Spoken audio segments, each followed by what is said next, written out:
Hey guys, Scott here, and today I'm back in R&D where I want to go over one of my must-have products, the Rockwood 1500W heat gun. With 2 heat settings, you're guaranteed to find the right heat for the job at hand. On low, you're going to have around 572 degrees, and on high, around 1022 degrees. Most notably, this is really good for shrinking heat tubing. It's going to be good for softening undercoating to be able to scrape it off more easily, or heating a plastic bumper to make it pliable to repair a dent. I've also used this recently around the house where I had to use exhaust putty, which needs to be cured at around 70 degrees for at least the first 4 hours, and I was working outdoors during the winter.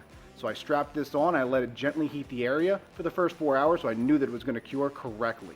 Now we recommend picking one of these up instead of trying to use a hairdryer, which definitely isn't going to give you the heat you need or be able to concentrate it correctly.